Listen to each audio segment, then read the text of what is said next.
Hey, good day, everyone. This is your host, King Nigel of Sigma Male Diaries. Ladies and gentlemen, I was thinking back throughout the whole ordeal with this whole slap thing pertaining to Will Smith and Chris Rock. Now, I understand some men have the inclination to protect their women, but sometimes you have to think about at what cost. Is it necessary? Did it have to go to that level? Did it have to go that far? And what bothered me was that a lot of people had condoned this behavior. It was some men and some women. I'm not going to say it's equal, but the majority of the people that has agreed with this were women. But you had some men that backed up the same ideology. Now, it comes a time whereas you have to think about the decisions you make and how you interact with people, how you go about handling yourself, integrity, morale, discipline. A lot of people lack these key elements, and in return, they end up in bad predicaments. I goes to say this because I was talking to a Facebook friend of mine on Facebook in regards to a post that she had put up. And, I left a comment and everything and gave her, a few key pointers. Now, what I'm going to reach out is this. Even though the incident between Will Smith and Chris Rock happened outdoors, which is, still bad, it's equally as bad and equally as wrong. But when it comes to violence, let's say if it resorts to domestic violence, how do things get to that point where a person begin to verbally abuse you, physically abuse you, mentally abuse you, emotionally abuse you? Why would an individual stay?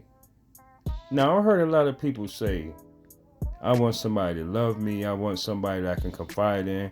I want somebody I can trust. I want somebody that's loyal. I want somebody that's just going to be for me and that's not for everybody else.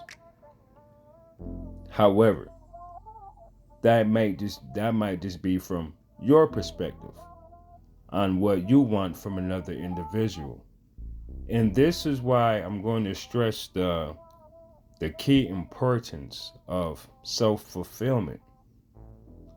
You have to think back to where during the times you were growing up, the relationships that you had, the arguments that you have had, even the little scuffles, the little fights, the little scraps, scratches, the little scraps, little scrapes and scratches, the little bruising, the aftermath of the end result of a dispute, a disagreement, difference in thoughts, a matter of opinion. But when it becomes physical, at one point, is that okay? Now, this is the thing. I was trying to break it down, whereas a person, when you meet someone, it's very important to set boundaries. You can have standards and everything. All that stuff is good long as it's rational. And it's something that you can actually acquire and attain. But it must be something that you maintain within yourself as well. Remember, you attract who you are. Some people say you attract what you are. The what is the drama, the happiness, the misery, that type of stuff. The misfortune, that type of stuff. Making bad decisions, those type of things. However, when you come into the context of becoming an item with another individual, like I said, this is this is what we call the vetting process, meaning that you put out on the table what you have of value, what you have to offer. What I mean by what you have of value is what do you possess that's useful and beneficial to someone else without you thinking in a selfish way that it's about you. The other person does the same thing, and this is where you come across the lines of the give and take thing. Are you guys a good fit for one another? You have some people that are very good at deceiving people.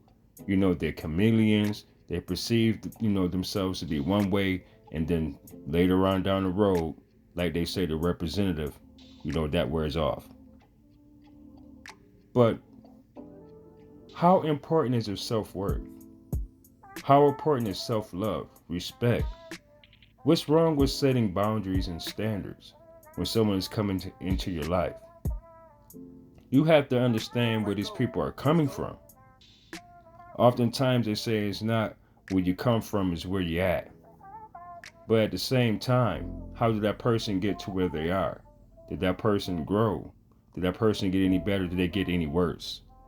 It's a lot of toxic and dysfunctional people that's amongst us in our society.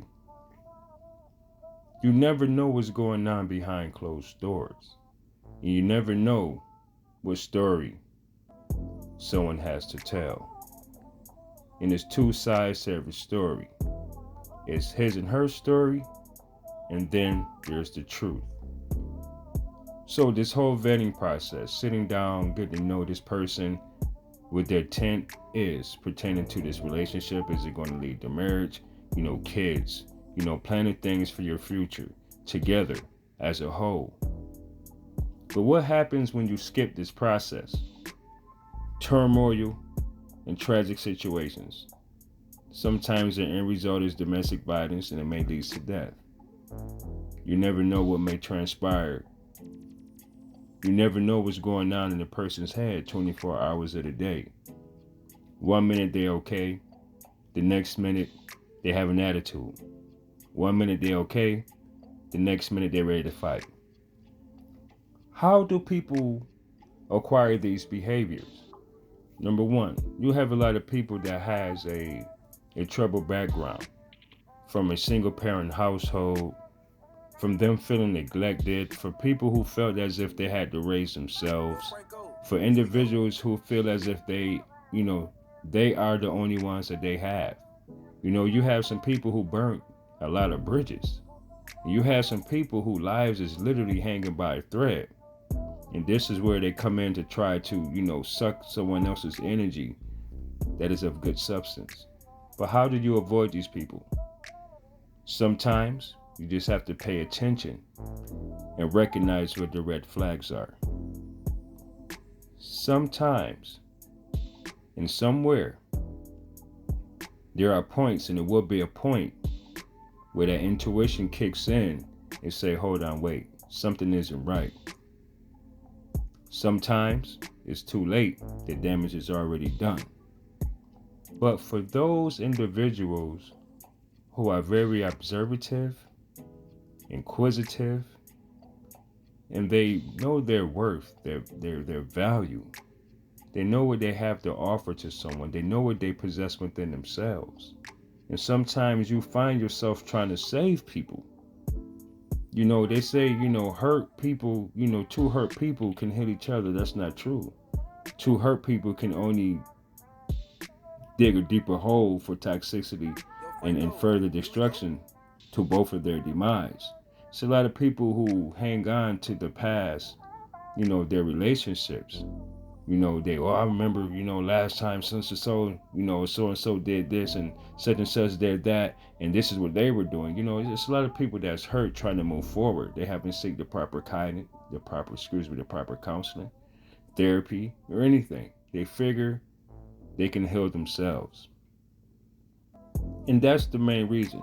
A lot of people aren't healed. A lot of people are walking around broken, toxic, negative. You ever ran into someone or met someone, they never had anything positive to say, but every time you turn around, they calling you, they texting you, they try to come over. They say misery loves company. Or you have a lot of people say, well, it's a lot of people that's always drawing in my good energy. There's always people who trying to drain me. Well, I always got to, end up with people like this in my life. It's okay to say no. And that's the thing. A lot of people aren't willing to say no. A lot of people aren't willing to sometimes be by themselves to get themselves right so they can move forward. A lot of people monkey branch. They have one person over here that they're with, but they feel that things are falling apart. So, they got social media, they got these text buddies, they got these side dudes, these side chicks. They have them in the cut. Swing right on over in that direction. The minute something over here gets a little bit worse or it gets just that more uncomfortable, then they swinging on to that person. But at the same time, they got their arm out, swinging out again for this plan B all over again. You have a lot of people moving forward, without looking back and reflecting on their lives to make themselves better people in order for them to grow and flourish so they can be nurturing to other people. But this whole domestic violence thing, the reason why this thing is so detrimental in our community because it happens in front of kids, you know, children get hurt, people, like I said, get killed, they lose their lives, they go to prison and all this other stuff, and the kids are left to fend for themselves. The kids grow up to be a product of their environment. And it's a lot of that going on in the African American communities. You have to catch a grip on society and try to use it to your own benefit and come together and grow as a people, as a whole. But you got some people that's, they are for themselves. They're selfish. It's all the way, it's always about them, what they want to do. And then next thing you know, they turn around 35, 40 years old, they realize that, wow, I'm alone. I wasted so much of my life dealing with this person, dealing with that person, giving this person so many chances, going back and forth, teeter-tottering. But by that time, the damage is done. You don't know who to trust. You don't know how to love anymore. You haven't been in a relationship in 2, 3, 4, 5, 6 years. I mean, it's going to be hard trying to get out here and start dating and starting over. But ladies and gentlemen, this is the key factor. You have to understand that not everyone is always going to be in your best interest. Not everyone is going to love you. That's one of the things people have to understand and realize that it's not about love. Did you hear that? It's not about love. It's about the outcomes and results of that relationship and/or marriage. People always say, "Oh, I just want to be happy." You're not always going to be happy. That's something that you do for children. You make your children happy. You keep your children happy. People expect happiness to be 24/7 for the rest of your life, and that's not going to happen. So if you're looking for someone to love you and you're looking to be happy, then you're looking in the wrong direction. You need to look in the mirror and self-reflect and say, why am I wanting something that I may not get? So you have to be realistic about it. What do you want? There's a lot of people who want emotional support. They want somebody to be there for them, this, that, the third, which is cool. But how much damage has been done to that person for them to have all these wants and desires from someone else versus them, fulfilling it themselves? A lot of people say, well, it's better to have someone, well, it feels good, excuse me, to have someone love you and everything like that, because I love hard, and it'd be that'll be something that's better for me to love somebody that can love me too. And a lot of people have failed to utilize self-love. A lot of people don't understand their true worth, and that's why they sit back and deal with the punishment, the abuse, the verbal backlash and everything. A lot of these people grew up with this stuff inside their house as a norm. This was their everyday life. Whether it's their parents going at it or whether they were the ones getting abused. And, a lot of this stuff goes on. And what happens is psychologically it has an effect. I've known some people who say, they don't love me, unless they hit me or something. Or, I like when sometimes I just start arguments so my man can give me attention and we can do this and do that. But I mean, come on now. Sometimes you have to think about this now. Some people find it kinky. They find it, okay, yeah, this person a freak or whatever. But at the end of the day, man, you never know how that situation is going to pan out. You have to really think about these things and realize, man, that you only have one life to live. So be careful, everybody. And choose wisely. Choose wisely in who you let in your life. Well, ladies and gentlemen, I hope you enjoyed it because I have. Sometimes, you learn a thing or two about different people in regards to their personalities. Sometimes, you just have to learn a person and really understand that person for who they truly are. Ladies and gentlemen, this is your host, King Nigel of Sigma Male Diaries. And thanks for listening, everybody. And thanks for the support. And remember to follow me. Also, if you're interested, I have podcast equipment. It will be available at repercussionsapparel.com. That's www.repercussionsapparel.com. I have clothing. I have everything. I have everything you need.